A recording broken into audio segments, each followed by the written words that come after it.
Hello, fellow Rebel Capitals. Hope you're well. I'm here with my good buddy, Brent Johnson. We are going to talk about the dollar. We're going to talk about tariffs. We're going to talk about inflation, the CPI. Brent, let's get right into it, buddy. They came out this morning hotter than expected. What are your thoughts on the CPI? We'll start there. Well, it's not totally surprising. It didn't come in super hot, but it came in hot. And, I think a lot of people were kind of thinking that inflation has peaked and now it's just because they're cutting rates, then it's a one-way street lower. And, I don't necessarily think that inflation is going to go back to where it was a couple of years ago. But I also don't think that it's going to drop very rapidly unless it just absolutely crashes. And I think so I'm kind of ambivalent, which sounds silly because inflation is so important. But to me, it doesn't really matter whether inflation goes up a little bit or down a little bit. I mean, things will pop on the headline of it, but what really matters is the trend, right? And what's pretty interesting is since they cut rates, the trend has been up for 3 or 4 months in a row now, right? Now it's not skyrocketing higher, but it's moving higher. And I think what we find this year, especially with Trump coming back in and the policies that he's going to put in place, is that while we're not going to probably go back to the inflation we had a couple of years ago, it's probably not going down a whole lot either, unless, it absolutely collapses, which in a debt-based monetary system, you always have to be ready for a collapse because that's just the nature of the system. And I think that's what people are going to have to kind of deal with here, the first 6 to 9 months of the year until we get a little bit more clarity on, what Trump is actually going to do and then what kind of effect it has in the markets. Yeah. I always go back to the last rate cutting cycle, or the last kind of, with the exception of COVID, the last rate cutting cycle, 2007, 2008. And I like to remind people when the Fed started dropping September 18th, 2007, the CPI was right around 3.5. Yep. And then it proceeded to go up to 5.6 in July of 2008. And then, as you know very, very well, within the next, 6 months to 9 months, it was -2. Right. And that's kind of my point, right? Yeah, exactly. It just because it isn't going down doesn't mean it can't go down in a hurry. Yeah. And my point with that tweet, or when I mentioned that, it's not to say that 2025 is going to be 2008, but it is to say that just because the CPI is going up doesn't mean that 2025 will not be 2008. Right. That in and of itself doesn't get you out of the penalty box, so to speak. If we think back to something even more recent, not 2020, but 2022. So we had high levels of inflation in 2022, and that's when the Fed, they'd been talking about their rate hiking cycle, but they actually started hiking rates aggressively in 2022.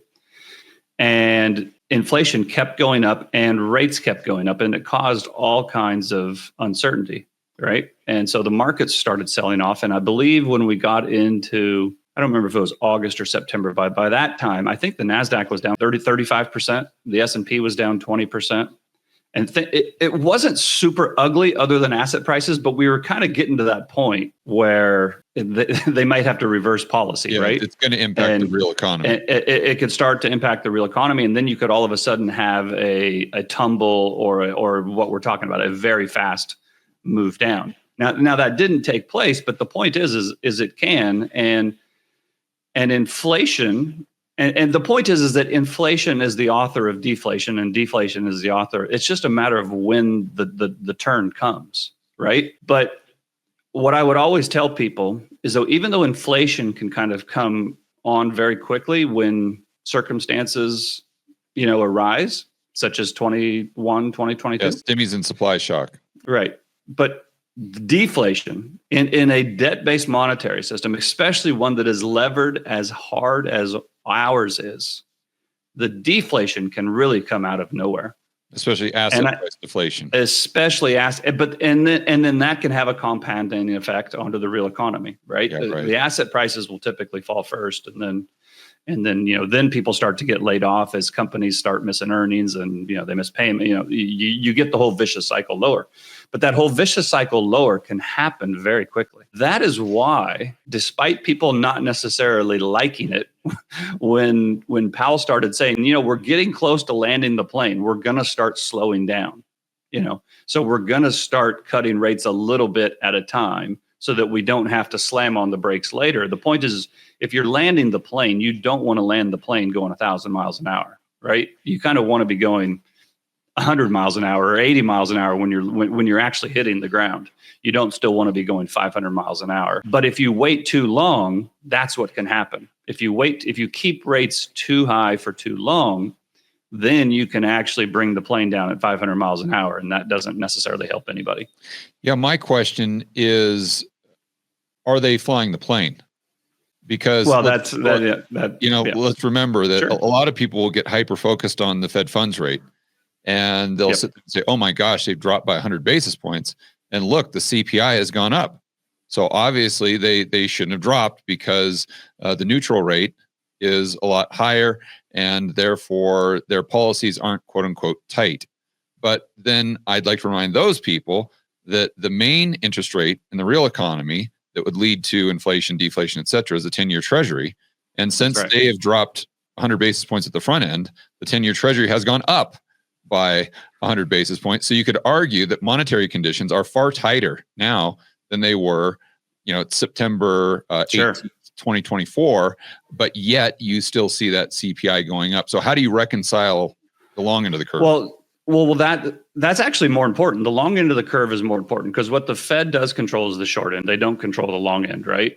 But this is sort of my point. If they start cutting on the front end because they think that they can then influence the long end, but the long end doesn't play along, that could actually lead to the very quick descent that I was talking about, because that's what things are actually priced off of. That's what people are levered off of. That's what companies have to pay a spread over the top of, right? And so the fact that it has stayed tight, either because inflation is stickier, or just because people want to get compensated more for owning a long-term bond in a period of uncertainty, that's what actually eventually flows into the real economy and can eventually choke off the growth that is there. Yeah, that can be the straw that breaks the camel's back. And on that note, let's once again go back to 2008. And most people don't realize this, but from March of 2008 to July of 2008, the 10-year treasury yield went up by 100 basis points. Yeah. So you could argue that maybe, just maybe, that was the straw that broke the camel's back then. And the 10-year treasury yield going up to, let's say, 4.8 could be the kicker this time around as well. Yeah. The other thing about that, and here's what's really interesting about that, is it would be interesting if Jeff was on the call, Jeff Snyder, because I think Jeff would argue that 2008 actually originated in the Eurodollar market. It didn't actually originate in the U.S. housing market. I think he would argue that. I can almost argue for him. So go ahead and make your point, and then I'll put my Jeff Snyder hat and tell you what the point is that the Eurodollar market is more affected by the 10-year rate than the Fed funds rate. And while the U.S. economy is also ultimately more affected by the 10-year rate, the U.S. economy has more direct exposure to the front end than the Eurodollar market does. Because the Eurodollar market is all just credit being extended, and credit typically being extended is, priced off of the 10-year treasury. Typically, not always, but that's the typical benchmark. And so the fact that the 10-year rate is staying higher can actually, again, I'm not saying it's going to lead to it to the same way that you're not predicting the 2008. I'm just explaining why a higher 10-year can eventually cause a very quick turn down in asset prices or in the economy, because once you hit the wall, things go south in a hurry. And having a higher 10-year rate can really choke off the 10-year, or I'm sorry, the Eurodollar market. And I'm actually, and this is a little bit, and I know I'm jumping around a little bit, but this is really an important part to make. Let's talk about, Lynn always talks about nothing stops this train, and she talks about fiscal dominance, right? Right. Part of that is that the money in the system is going to the treasury. The treasury interest is crowding out everything else. And kind of the corollary I would make to this is I think a lot of times people will say higher U.S. interest rates. Wow, this is really bad for the U.S. That's a huge line item. It's becoming the biggest line expense. How can they possibly continue to keep funding themselves at these now higher interest rates? There's truth to that, and I'm not dismissing that truth. But the bigger truth is that it's a nightmare for the rest of the world who's trying to get funding, because now they have to pay that much too, right?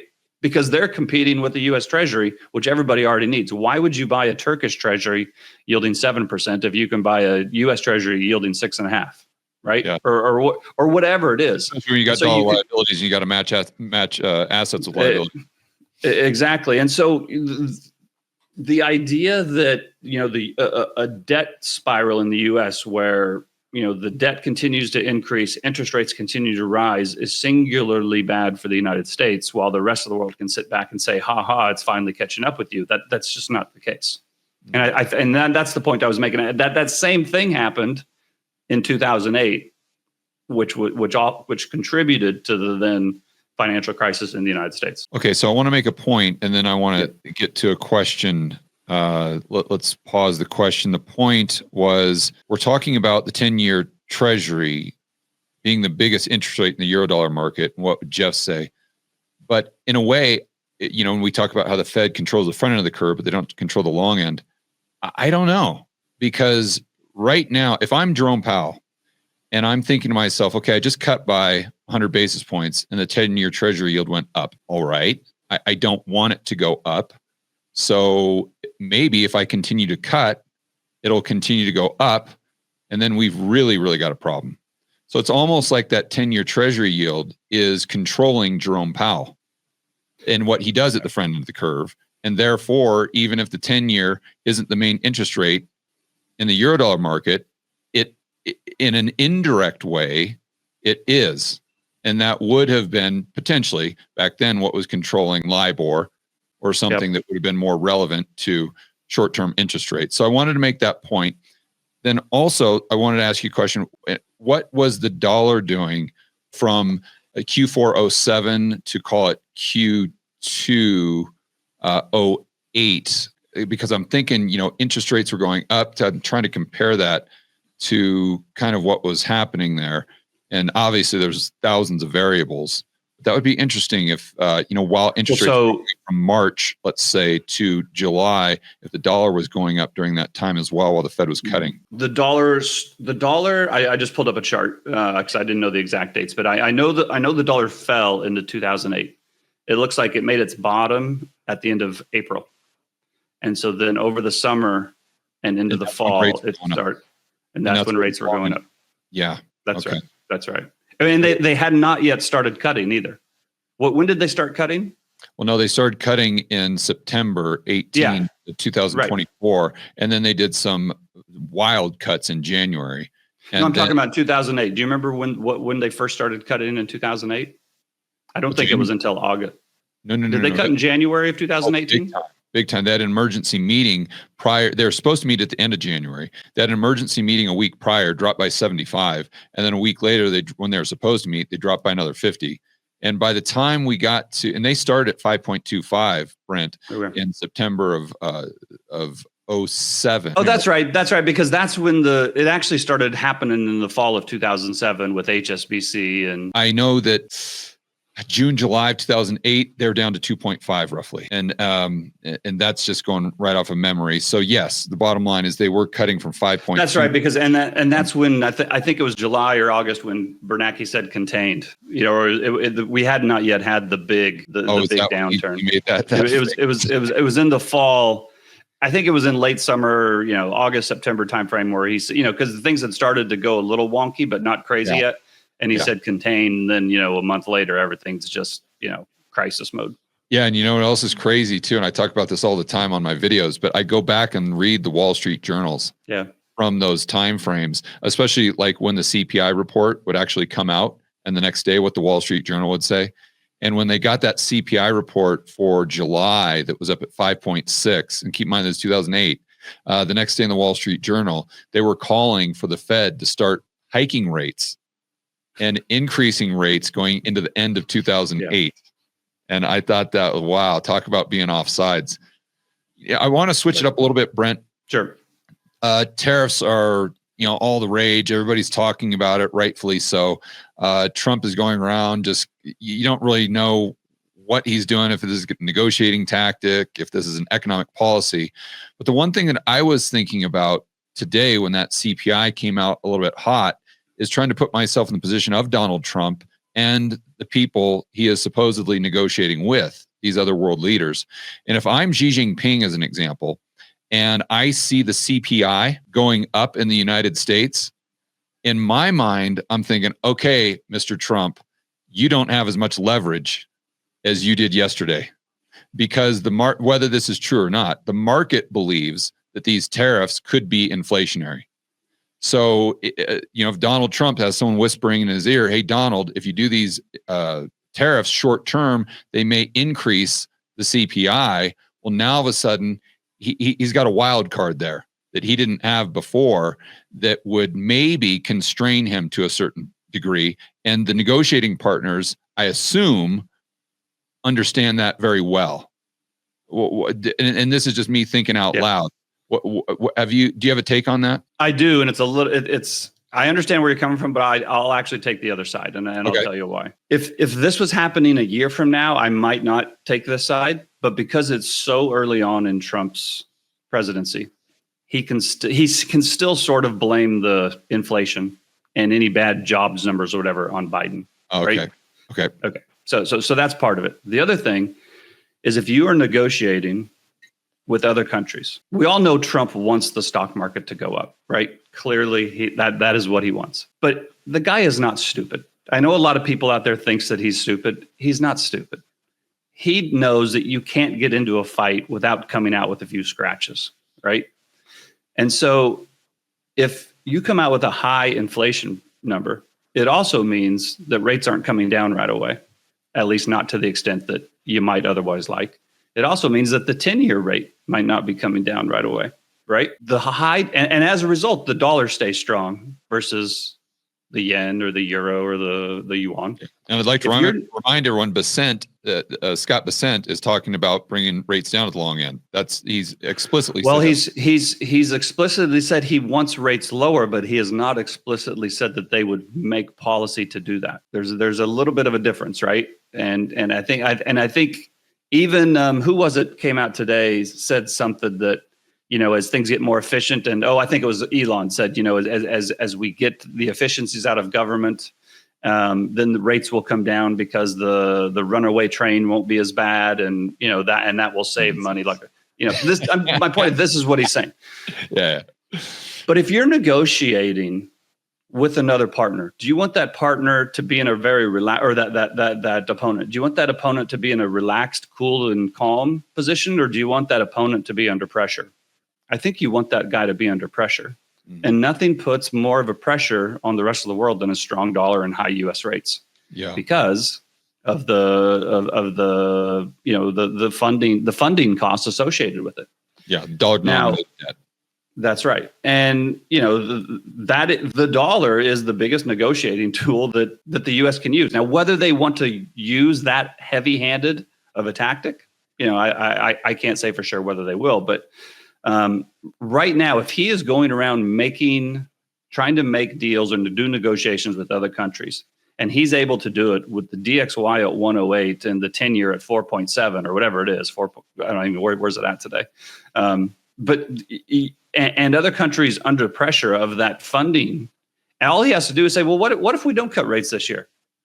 And if I put these tariffs on, do you think the dollar is going to go higher or lower? I mean, I think what I have noticed, George, is everybody I talk to about tariffs automatically says that they're bad. And I'm not necessarily disagreeing with that. But the second thing they say after they are bad, they start listing off all the ways it's going to hurt the United States.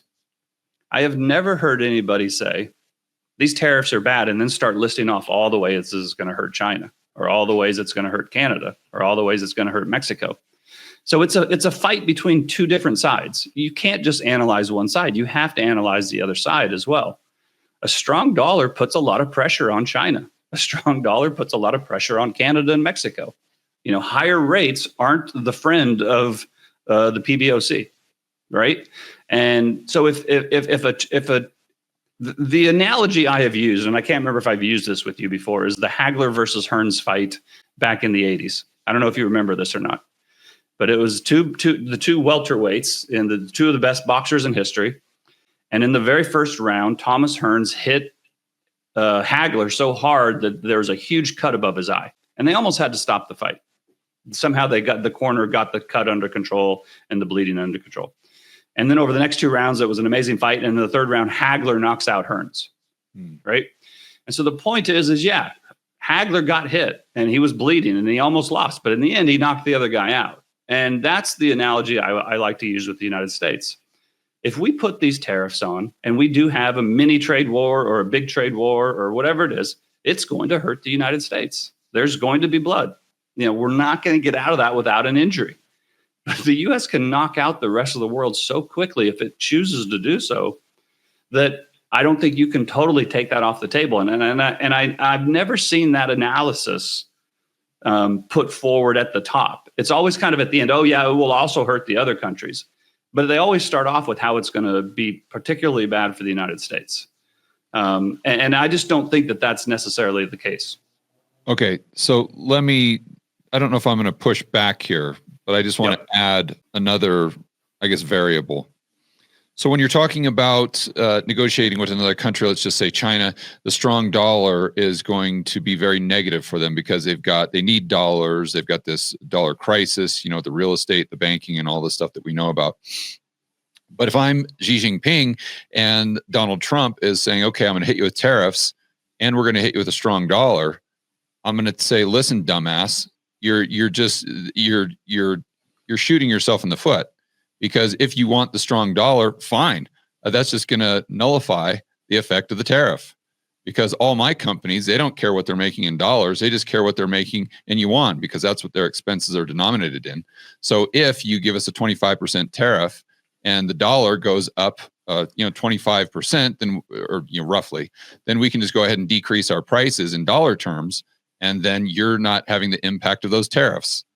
And then also, I would say, Mr. Trump, if you want to increase the dollar, good luck bringing manufacturing back to the United States. Do you want to hear my side of it? Yeah. Yeah. So there's a little bit of truth to that. And again, it would hurt the United States. But as the dollar gets stronger, I think those corporations in China that you were talking about, all of their liabilities are not in yuan. They have dollar funding needs as well. So as the dollar gets higher, it doesn't necessarily take it easy on the Chinese corporations. In fact, it puts a lot of pressure on them. The other thing is a lot of the inputs that go into those Chinese factories and come out as finished goods are priced in dollars. And China needs to source those inputs in dollars, specifically oil. And before people start telling me that China can buy all the oil they want in yuan, it's still priced in dollars. Maybe it's invoiced in yuan, but it's priced in dollars. And as the dollar goes higher, their costs go up. And so now maybe they're making a little bit more because they're selling in dollars, or they're selling and they're getting dollars back, but their costs are going up, so their profits are getting squeezed. That's number one. The other thing is, as that happens, if you are going to build a plant in the United States, if you were going to build a plant right now in the United States to compete with a plant in China, it's probably not going to be very competitive because it's going to cost a lot more to produce in the United States than it is in China. But if you put that plant in China out of business, now all of a sudden you don't have any competition to compete against. And so I think if you're looking for results in the next 6 months, I would 100% agree with your take. If you're looking for results over the next 18 months to 24 months, I don't think it's quite as clear. Now, again, the U.S. will get hit. If we have a trade war and we have these huge tariffs put on, it's going to hurt. I mean, I'm never going to argue the other side of that. But it's going to hurt I think it will hurt the other side just as much. And in a war, it's not about who doesn't get hit. It's not about who doesn't get hurt. It's who's still handing. It's who is still standing after everybody gets hit. Right. And I think I think that's just the way it is. That makes a lot of sense. I think the main takeaway for the viewer is these things are complicated, guys. And what we tend to do, even the quote unquote experts, is we pick a side and then we just select the data that backs up the position.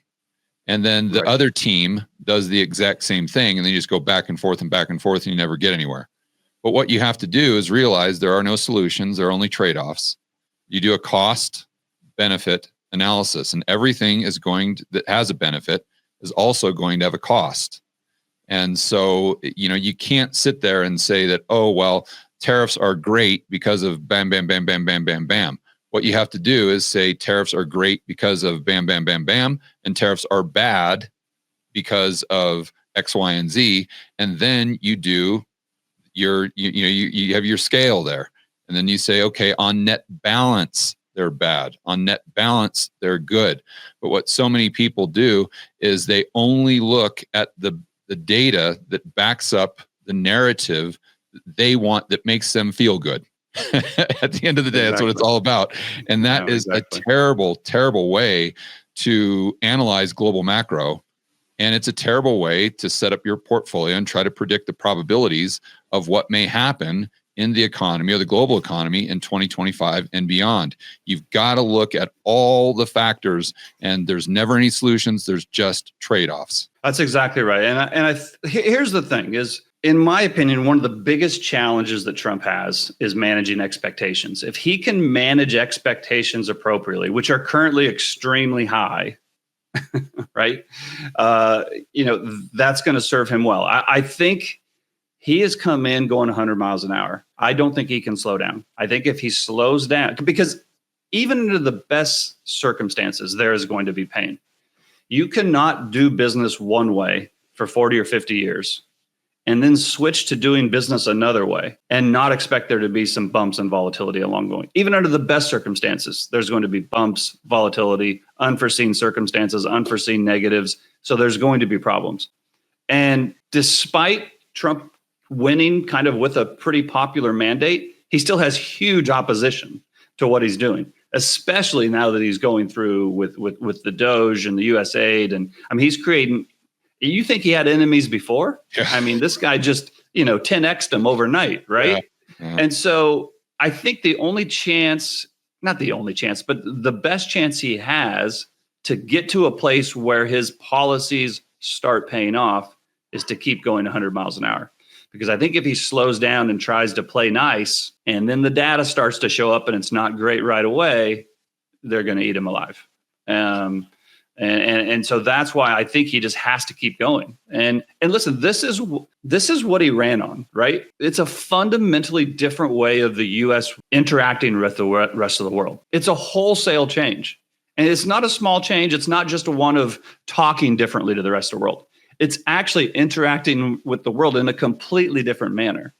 So, like I said, even under the best circumstances, there's going to be challenges with that. But I actually don't know whether it will work.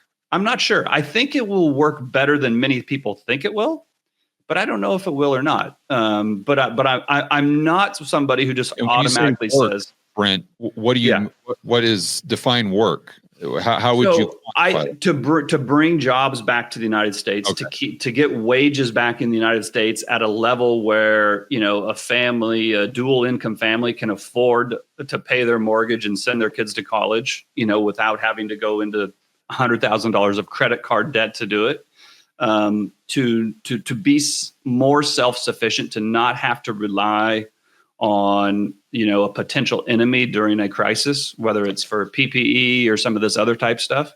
I mean, you have to remember, it sounds dramatic, but COVID really did break the world, right? The world was spinning one way, and then all of a sudden, It's like that scene out of a movie where everybody's partying and the music's playing, and then all of a sudden, you get the scratch on the record and everything comes to a standstill, right?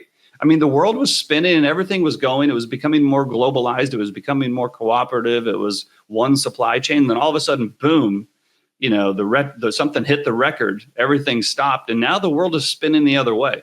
Not as fast as it was spinning in the globals, but it's starting to spin the other way. And I think it's going to spin that other way for a while. And so, again, under the best circumstances, there's going to be problems. There's going to be issues. There's going to be, volatility.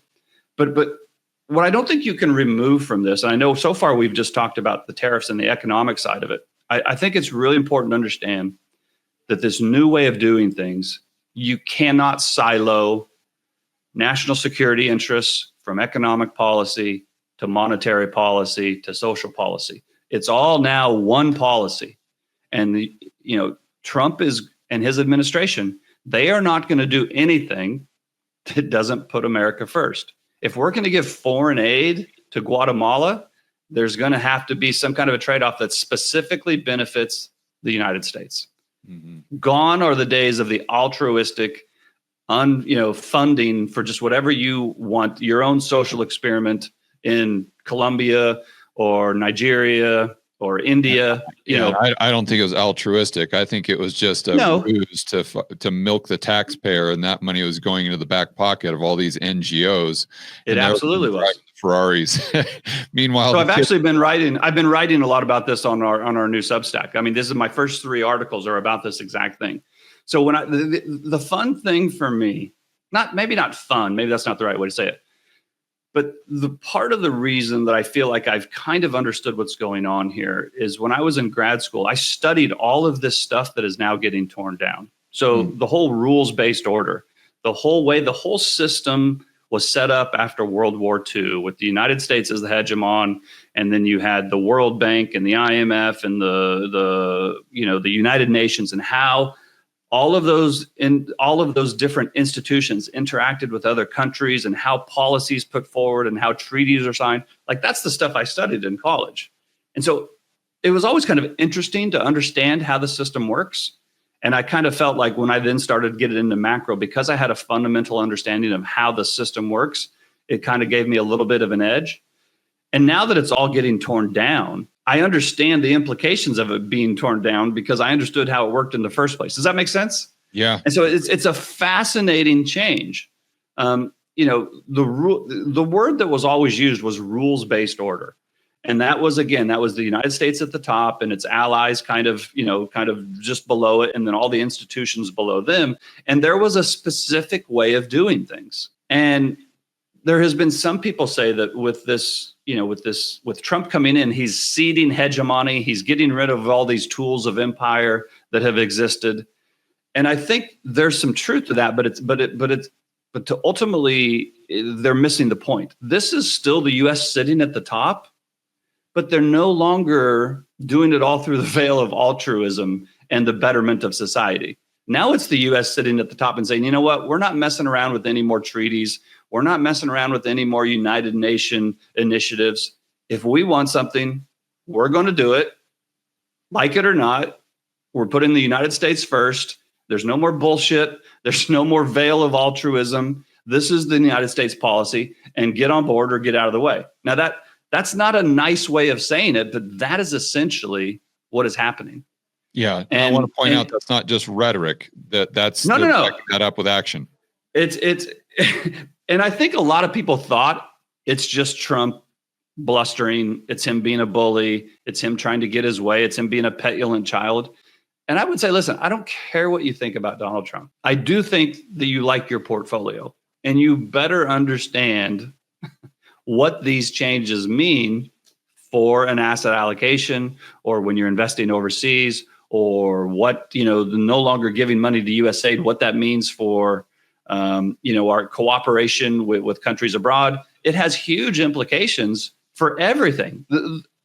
The entire world is going to be run differently than it was for the last 40 or 50 years. Now, that's not necessarily a bad thing for the world. That could be a great thing for the world in many ways. But there's going to be a transition period that's going to be very bumpy. And it kind of goes back into my, to me, there's no real reason to go invest overseas right now. And with Trump coming in and saying America first, America first, America first, it just kind of reinforces that for me. If there are opportunities to make money, I think they're going to be in the United States. I certainly don't want to be in some tiny emerging market who just got all their funding cut and can't even pave their roads or pay their telephone bills or import gasoline to run their police cars. I mean, it's a whole new ballgame. Yeah, but I don't even think it's just the United States versus EMs. I mean, I think that no, it's not. Making is the United States versus other developed economies as well, because you've got to look at even if the U.S., let's say, goes into a recession, even if that's your base case, you've got to assume that the other developing or developed economies are going to be in far worse shape. And exactly. And then what's the dollar doing then? And not just what's the dollar doing relative to your local currency, but what is the dollar doing relative to local goods and services? And assuming that's going up, which it has since 2012, and those investors have recency bias, where the hell are you going to put your money? I mean, I tell the story, and I've probably told you before, that Ali, you know Ali well, he just set up an account for him, the $1,000 he saved. So he's really excited to go out there and start his investing journey. And I asked him what stocks he was buying, and pretty much every single one was in the United States. I said, why? You've got a lot more experience with companies here in Colombia. He said, because I'm not going to buy an asset that's not denominated in dollars. And that's the real politic of it. For me, the two words of 2025 are volatility and realpolitik. This is when people start to find out how the real world actually works. Yeah. And when the whole playing nice gets taken away, and now it's reality, right? And it's power plays, like pure and simple power plays. Perfect example. So the new Secretary of Defense is named Hegseth, and he's in Europe today. He was at the Munich Security Conference, and he gets up there and he says, "You know what? We've got to get this, war in Ukraine to come to an end." Not only does the United States think that Ukraine being in NATO is an unrealistic goal, but the idea that that we're going to end this war in Ukraine is still going to have all its sovereign territory that it had in 2014 is unrealistic. And by the way, the United States is not going to send any peacekeeping troops to Ukraine. And by the way, the United States is not going to pay for the reconstruction. That's going to have to come from Europe. I mean, that's a revolution. That is a revolution. I don't know how else to say it. That is a huge, huge change from how it used to be. Now, that's not to say that Trump wants a weaker military. It's not Trump saying, I'm going to pull back from the world stage. That's just saying, if we don't have a specific benefit that we see in it, and it's going to cost our sons and daughters, and we're not going to get anything for it, you're on your own. Bravo. Right? Well, at the same time, he's saying we're going to go take over Gaza. But this is I'm glad. I'm glad you said this. This is my point. So for the people who are saying this is the U.S. shrinking back because they can no longer influence policy around the world, it's the opposite. It's them saying we are only going to do it if it benefits us. But if it does benefit us, I don't care whether it's in the Middle East, if it's in South America, Africa, Asia, we're going to be there. Right. So again, it's the U.S. still sitting at the top of the pyramid. They're just not playing nice with all the people below them anymore, right? And it's really fascinating. I mean, it really is. But at the end of the day, it's not like these other countries have zero leverage. So it's no. Absolutely. They have to lay down and take whatever Trump dishes out. So that's where it gets really interesting in this game of chess. It's not just, okay, what is Trump going to do, but it's how are these other countries going to respond based on the tools that they have in their toolkit. And how many cuts does that inflict on the United States, even if at the end of the day, you and I both agree they're probably coming out the winner here. Yeah. No, listen, there's going to be blood. There will be blood. That's where my whole dollar milkshake comes from, right? So that's probably a good say there. A good saying that there will be blood. So Brent, you just talked about how people need to consider all of these tectonic shifts when they're setting up their portfolio. How are you setting up your client's portfolio, your personal portfolio based on what we're talking about here? Lynn, if once you answer that, let's go ahead and also touch on gold. I'm sure it's a big portion of your portfolio. Sure. Because it's just hit all-time highs. Well, I've said that. I think I've said this in every interview for the last 10 years is that the cornerstone of everybody's portfolio should be gold. Everybody should own gold. I don't know what else I need to do to say that. I mean, you should all own gold. Now, I don't like buying anything at its all-time high. I'm glad we bought it for clients years ago because I don't like going out and buying it at $3,000. But if you don't own any gold, then even though it's at close to $3,000, you should go buy some, right? Now, that doesn't mean that it's going to immediately rocket to 3,500. It could easily bounce between 2,500 and 3,000 for a year or whatever it is. I don't know, but it could be at $3,500 tomorrow morning as well, right? But the idea is that you don't put all your money in gold, but you have a significant holding in it. That's your bedrock. Yeah. On the flip side, I think everybody should have some short-term liquidity. Now, whether you have that because you hold that in some kind of a cash substitute or a T-bill or some very short-dated maturity bonds, you kind of have to determine that yourself. But if you have those two things, you're kind of prepared for a super highly inflationary scenario or a super hyper deflationary scenario. And then you can start to fill in the middle. So, the interesting thing for me is most of my clients I've had for literally 15, 20 years. And so, we've owned stocks. There's some stocks that we have in client portfolios that we've owned since, 2006, 2007, almost 20 years. And we've never sold them. And we don't really want to sell them because if you sell them, then you have a huge tax liability, right? But, we certainly hedge them from time to time. I still think, even though it hasn't played out, and I've said this for a while, I still think soft commodities have a chance to do really well. So I like that area. But my singular piece of advice is rather than trying to be right about everything and making a big bet, try to be prepared for anything and don't make a big bet right now. With everything at its all-time high, that's not the time to make a big bet. Right. It's the time to be prepared.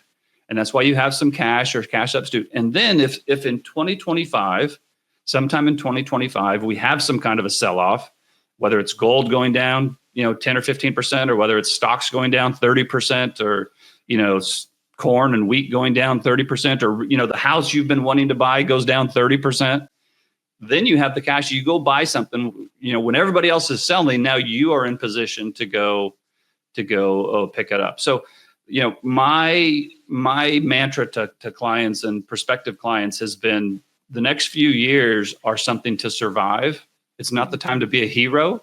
There may come an opportunity along the way to be a hero, but right now the number one goal is to get through it and survive. And to me, the way you get through it and survive is just being smart and prudent and not trying to make some big bet right now.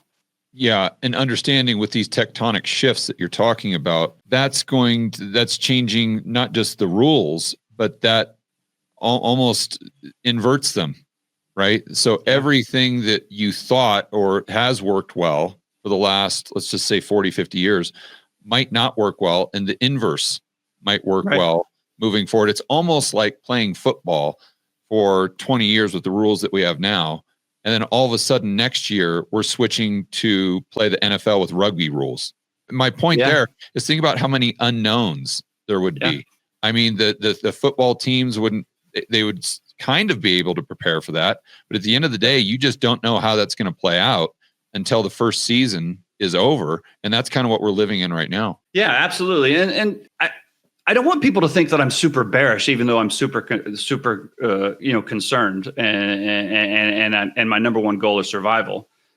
I actually think I'm cautiously optimistic. I think 2025 could be very similar to 2022.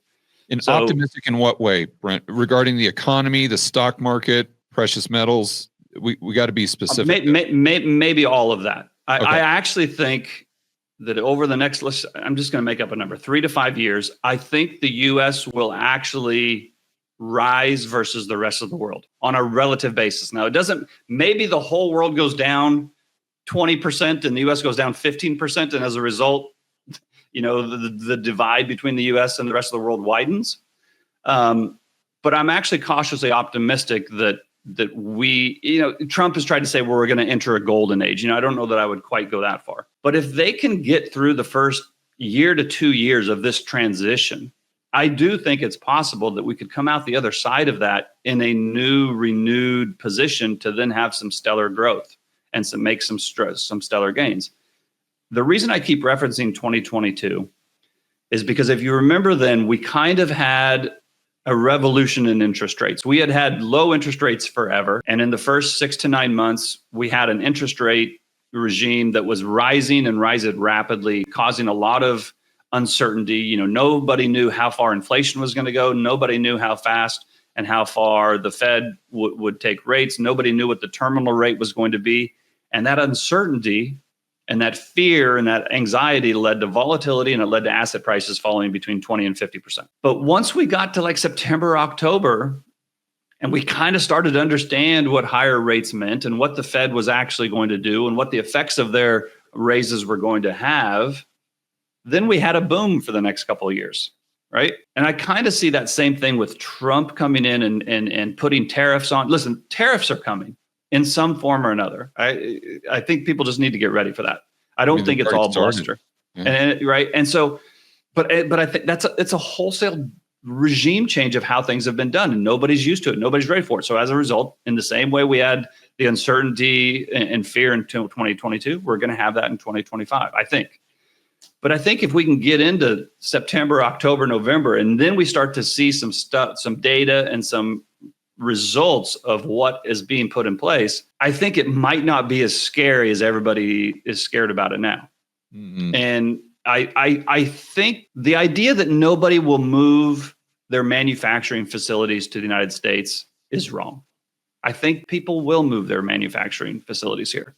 I think the idea that just because the U.S. is now going to talk mean to everybody and not be nice, that the rest of the world is going to stop trading with the United States, I think that's wrong. I think they might not like the way Trump says things, but I think they'll still trade with the United States.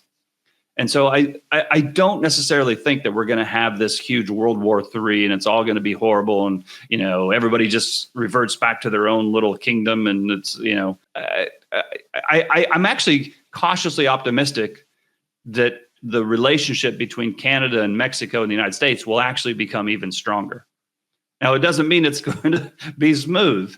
I actually don't think it's going to be smooth at all. But a year from now, it could be completely different. And we could have 51 states, Brent. Dude, we could have 55.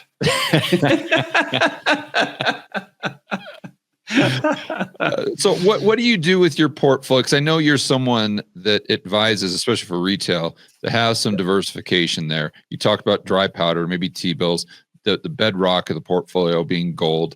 But I know you like, big cap U.S. equities. But if you're coming into a period as a portfolio manager, as a money manager, where there's a lot of unknowns and you want to protect that capital, what do you do? Do you, let's say you're normally 40% in equities, do you transition to like 30% equities and a little more cash, or how do you manipulate the portfolio based on that more uncertain view? So I'm typically more than 40%. I'm usually typically at least 50% equities, and for some people more than that. But I always have some dry powder, and I always have hedges of some kind. I'm never going to have a situation where the market goes down 30% and I'm down 30%. Okay, so that's just the dial you turn is that's the dial I turn. So I use options. I use options to control exposure. So, and I always have them. I always have hedges of some kind. It's just a matter of whether I'm net short or whether they're just hedges, right? Okay. So I'll give you an example. So last year at the beginning of the first 3 to 4 months of the year, we had hedges on. They didn't really pay off, but stocks did well. Overall portfolio did well. In May, we started to think, you know what? We actually want to be net short. And so we did that, and it went against us pretty hard for the next 6 weeks. So into the end of June, early July, the market continued higher. And not only were we losing money on the hedges, but we had actually, we're losing money. We're losing money because we had more than just hedges. Right. But middle of July, every single signal that I look at that tells me whether to be long or short was saying short, short, short, short, short. And so we doubled our hedges in July, and then we made a lot of money over the next 3 or 4 weeks. And if you guys don't remember that, what Brent's talking about is he hit the yen carry trade. Yeah. The yen carry trade blow up is when Brent was not just net short, but heavily short relative to how he's normally positioned. Right. And so right now we've actually been, when things are volatile, I will trade a lot. When things are not volatile, I just kind of sit there. But, over the last 6 or 7 weeks, we've had, the VIX goes to 20, it comes back to 15. It goes to 20, it comes back to 15. And we've kind of been trading in and out of that. When it's around 15, we buy puts. When it goes up to 20, we sell them. When it goes back to, so we've had a pretty good first kind of 5 or 6 weeks of the year just because we've been tactical on things. But I don't know. I got to be careful how I say this because I don't know for sure. My guess right now, we just have hedges, but my guess is sometime in the next 2 or 3 weeks, we will be short. What would make you back up the truck with gold? Because you said that everyone should own it. You own it, but the way you said that, it made it sound like you're not buying because it's at all-time highs, but you like it long term. So what would the price or what would have to happen for you to really be aggressively buying more gold? Something would have to change to convince me that a dramatic move higher is imminent, or we would have to get a repricing of it lower that allowed me to buy more lower. I mean, you have to remember, we already had fairly big positions. I mean, I've been a gold guy forever, so clients have always had, 10 to 20% in gold. But think about what did gold was up 35% last year. I think maybe 40, yeah. 40. So if anything, I would be trimming gold to bring it back into, I don't want a 40% gold allocation. I don't, to me, that's not necessary. If you have 40% of your portfolio in something, it's no longer an insurance policy. It's now kind of a core position. And while I consider, first step would be rebalancing. Yeah, exactly. So if anything, I would be reducing exposure to gold here, not because I think it's going to crash, and not because I hate gold. It's just that we've owned it for. I mean, I started buying gold for clients in 2007. Yeah. So I mean, I think the price was $500 or $600 then, right? And so, I haven't had to chase it higher because we've owned it for so long. And I think I got how many new clients? I got 2 or 3 new clients over the last couple of years. And when they came in, they already had a bunch of gold, right? So I didn't have to go buy gold for them either. But if a new client came in and they didn't own any gold right now, I would absolutely go buy some gold. Yeah. And usually that's 10 to 20% based on what their objectives are, their age, et cetera. Yep. You know what I don't own? I don't own the miners, and they've had a really good move over the last year. I think they're horrible businesses, but if you can catch the cycle right, you can make a lot of money. So if they were to have a correction here, I might buy some. I can't say for sure, but that's if I was going to say one area that I am underweight, it's gold miners. And on that note, I want to give our good friend Hugh Hendry a hat tip. Because I remember when I was talking to him about this, I think we were doing a video actually last year when we were in St. Bart's. I remember Hugh specifically saying, buy gold, forget the gold miners. And he was looking at a chart. He's like, look, the price action is telling you what to do. Don't take my word on it. Look at the price action. Yes, the gold miners have lagged. That means they'll probably continue to lag. So anyway, his advice back then turned out to be very, very good. Yeah, I mean, we'll again, I don't know whether this will last or not, but this is not the case now. But as of a year ago, or was it 2 years ago? I can't remember. I went back and looked at every gold mining index, the ETFs, the indices. There's like 4 or 5 of them, and only one of them since inception was positive. And that doesn't even account for all of the companies that have gone bankrupt and were taken out of those indices. Yeah, right. They're almost like a call option. To me, that's exactly what they are. That's exactly what they are. And so a lot of times when I talk to people and they have a large holding of miners, and they'll say, well, I'm holding these for the long term. And my point is, to me, the gold miners are not for the long term. Gold is for the long term. The gold miners are just short-term plays on liquidity and price action. Yeah, right. Yeah. Tell us about the Substack. Yeah, so I started the Substack. I think just 2 weeks ago, because I think we started our Macro Alchemist research service last year, and that is big, deep dive, thematic things that we think are important, that we think are going on in the world, and those reports are anywhere from 20 to 50 pages long. And it's not trading advice necessarily. It's just issues that we think are really important. And that's still going on. But what that didn't give me the opportunity to do is talk about things that are happening right now, either in the markets or politically or geopolitically. And so I thought, I'm going to start a Substack because then I can put not necessarily long form, but a little bit longer than I would put on Twitter into some reports. And so we started that. And that's at a much lower price point and probably something that people perhaps are maybe more comfortable starting off at. And so I'm going to post, once or twice a week, maybe, 5 to 6 things a month. That could vary a little bit with what's going on, but it's all about the intersection of geopolitics and capital markets and the madness of crowds. And I think that's the perfect thing for what's going on. And the right latter is probably the most important. Probably so. And so what most people pay the least attention to. Yeah, absolutely. And so the first 3 posts that I've done over the last couple of weeks are all about what's going on politically and geopolitically with this rules-based order. I talk about how the world has been organized, what's going on with it, how it's being changed, what it means. And so it's kind of fun because, again, this is kind of what I studied in college. This is kind of what got me interested in macro. I didn't study the world because I was interested in investing. I got interested in investing because I loved studying the world, right? Yeah. And so that's really what I focused on. And so now it's all just kind of coming together. And I think it's going to be fun to write it. And I hope people sign up and read it. And it'll be good. What's the? I'll have Josh throw up. Just it's santiagocapital.substack.com.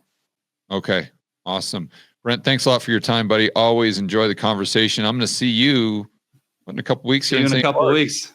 That's right. It should be fun. Hey guys, I'd like to personally invite each and every one of you to attend this year's Rebel Capitalist Live.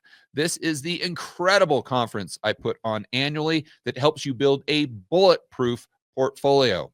It helps you increase your personal freedom and liberty, and also it helps you increase the size of your network.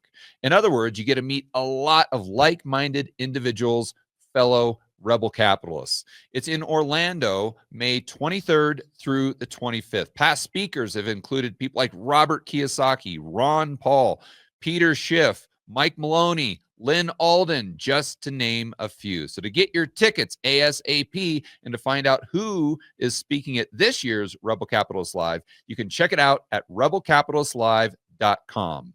And just a little quick insider information, if you get your tickets sooner than later, you can get a discount because as we get closer and closer to the event, the tickets go up in price. So don't wait. Go to rebelcapitalistlive.com right now and get your tickets. And I will see you in Orlando, May 23rd through the 25th.